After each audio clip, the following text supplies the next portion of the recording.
मौनव्याख्यप्रकटितपरब्रह्मतत्त्वं युवानम् वर्षिष्टान्ते वसदृष्टिं गणैरावृतं ब्रह्मनिष्ठैः आचार्येन्द्रं करकलितचिन्मुद्रमानन्दमूर्तिम् स्वात्वारामं मुदितवदनं दक्षिणामूर्तिमीडे विश्वं दर्पणदृश्यमाननगरीतुल्यं निजान्तर्गतं पश्यन्नात्मनि मायाया बहिरिवोद्भूतं यथा निद्रया यः साक्षात् कुरुते प्रबोधसमये स्वात्मानमेवाद्वयम् तस्मै श्रीगुरुमूर्तये नम इदं श्रीदक्षिणामूर्तये बीजस्यान्तरिवाङ्कुरो जगदिदं प्राज्ञिर्वकल्पं पुनः मायाकल्पितदेशकालकलना वैचित्रचित्रीकृतम् मायावीव विजृम्भयत्यपि महायोगी वयश्चेच्छया तस्मै श्रीगुरुमूर्तये नमम्यदं श्रीदक्षिणामूर्तये यस्तैव स्फुरणं सदात्मकं मसत्कल्पार्धकं भासते साक्षात् तत्त्वमसीति वदवचसा यो बोधयत्राश्रितान् यत्साक्षात्कारणात् भवेन् पुनरावृत्तिर्भवाम्भोनिधौ तस्मै श्रीगुरुमूर्तये नम इदं श्रीदक्षिणामूर्तये नानाचिद्रघटोदरस्थितमहादीपप्रभाभास्वरम् ज्ञानयस्य तु चुक्षरादिकरणद्वारा बहिः संदते जानामीति तमेव बान्थ मनुबात्ये तत्समस्तं जगत् तस्मै श्रीगुरुमूर्तये नम इदं श्रीदक्षिणामूर्तये देहं प्राणमपीन्द्रयण्यापि चलां बुद्धिं च शून्यं विदु त्रिबालाण्डजडोपमास्त्यः मिति भ्रान्ता भृशं वादिना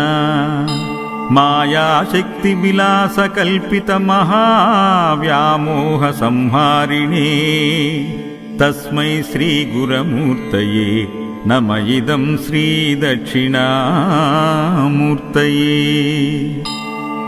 राहुग्रस्तदिवाकरेन्दुसदृशो मायासमाच्छादनात् सन्मात्रकरुणोपसंहरणतो यो भूत्सुषुप्तपुमान् जागृत्यप्नमिति प्रबोधसमये यः प्रत्यभिज्ञायते तस्मै श्रीगुरुमूर्तये नम इदं श्रीदक्षिणामूर्तये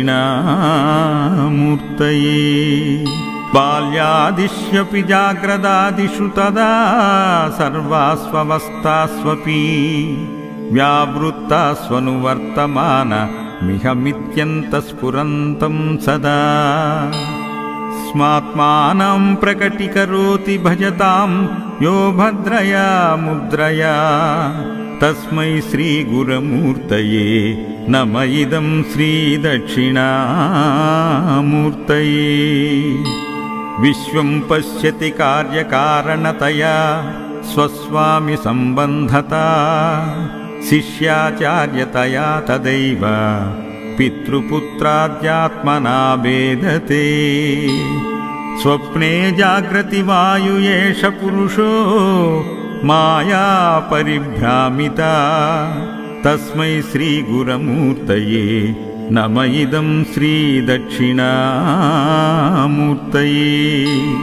भूरं भास्यनलो नीलोऽम्बरमहर्नादो हिमांशुपुमा नित्या भाति चराचरात्मकमिदं यस्त्वैव मूर्त्याष्टकम् नान्यत् किञ्चन विद्यते विमृशतां यस्मात् परस्माद् विभो तस्मै श्रीगुरमूर्तये नम इदं श्रीदक्षिणामूर्तये। सर्वात्मत्वमिति स्फुटीकृतमिदं यस्मादमुष्मिंस्तवे तेनास्य श्रवणात् तदर्थ मनन्नाद्यानाञ्च संकीर्तनात्। सर्वात्मत्वमहाविभूतिसहितं स्वाद्वीश्वरत्वं स्वत्वसिद्धतेत्। तत्पुनरष्टदा परिणतं चैश्वर्यमव्याहतं वटविटपि समीपे भूमिभागे निषण्णम्। सकलमुनिजननां ज्ञानदातारमारात् त्रिभुवनगुरुमीशं श्रीदक्षिणामूर्तिदेवं। जननमरणदुःखच्छेद दक्षं नमामि। चित्रं वटतरोर्मूले वृद्धा शिष्या गुरुर्युवा। गुरोस्तु मौनं व्याख्यानां शिष्यास्तु छिन्नसंशया।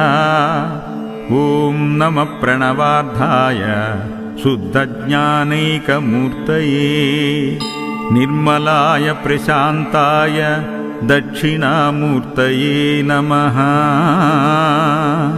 गुरवे सर्वलोकानां भिषजे भवरोगिणां निधये सर्वविद्यानां दक्षिणामूर्तये नमः। दक्षिणामूर्तये नमः। दक्षिणामूर्तये नमः।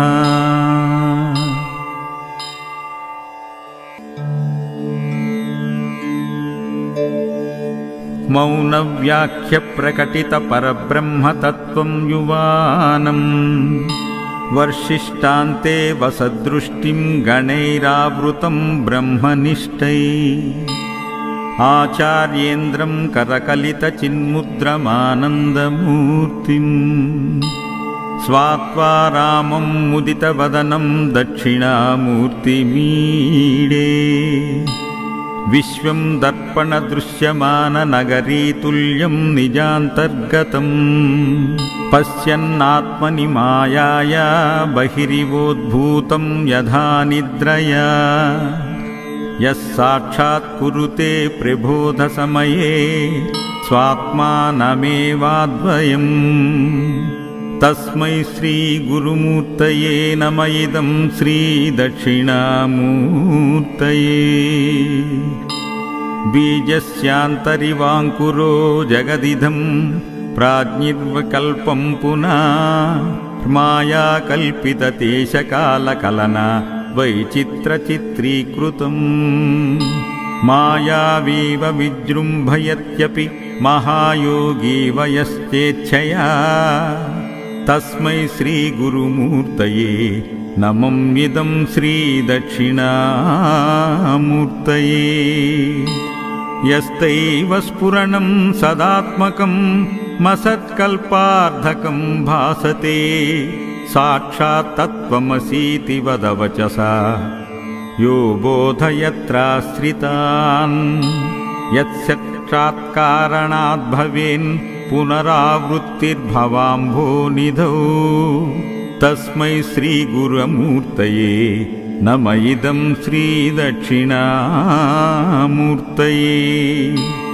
नानाचिद्रघटोदरस्थितमहादीपप्रभाभास्वरम् ज्ञानयस्य तु चुक्षरादिकरणद्वारा बहिः संदते। जानामीति तमेव बान्थ मनुबात्ये तत्समस्तं जगत्। तस्मै श्रीगुरुमूर्तये नम इदं श्रीदक्षिणामूर्तये। देहं प्राणमपीन्द्रयण्यापि चलां बुद्धिं च शून्यं विदु।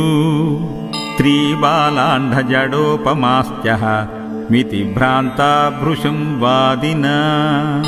मायाशक्तिविलासकल्पितमहाव्यामोहसंहारिणे। तस्मै श्रीगुरुमूर्तये नम इदं श्रीदक्षिणामूर्तये। राहुग्रस्तदिवाकरेन्दुसदृशो मायासमाच्छादनात् सन्मात्रकरुणोपसंहरणतो यो भूत्सुषुप्तपुमान् जागृत्यप्नमिति प्रबोधसमये यः प्रत्यभिज्ञायते तस्मै श्रीगुरुमूर्तये नम इदं श्रीदक्षिणामूर्तये।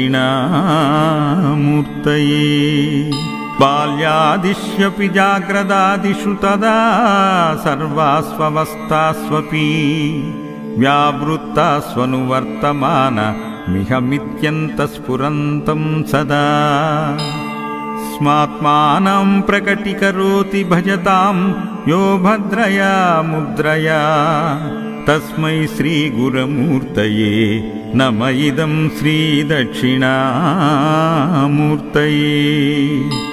विश्वं पश्यति कार्यकारणतया स्वस्वामि सम्बन्धता शिष्याचार्यतया तदैव पितृपुत्राद्यात्मना भेदते। स्वप्ने जाग्रति वायु एष पुरुषो माया परिभ्रामिता तस्मै श्रीगुरुमूर्तये नम इदं श्रीदक्षिणामूर्तये। घोरं भास्यनलो नीलोऽम्बरमहर्नादो हिमांशुपुमा नित्या भाति चराचरात्मकमिदं यस्त्वैव मूर्त्याष्टकम्। नान्यत् किञ्चन विद्यते विमृशतां यस्मात् परस्माद्विभो तस्मै श्रीगुरुमूर्तये नम इदं श्रीदक्षिणामूर्तये। सर्वात्मत्वमिति स्फुटीकृतमिदं यस्मादमुष्मिंस्तवे तेनास्य श्रवणात् तदर्थ मनन्नाद्यानाञ्च संकीर्तनात्। सर्वात्मत्वमहाविभूतिसहितं स्वाद्वीश्वरत्वं स्वत्वसिद्धतेत् तत्पुनरष्टदा परिणतं चैश्वर्यमव्याहतं वटविटपि समीपे भूमिभागे निषण्णम्। सकलमुनिजननां ज्ञानदातारमारात् त्रिभुवनगुरुमीशं श्रीदक्षिणामूर्तिदेवं जननमरणदुःखच्छेद दक्षं नमामि।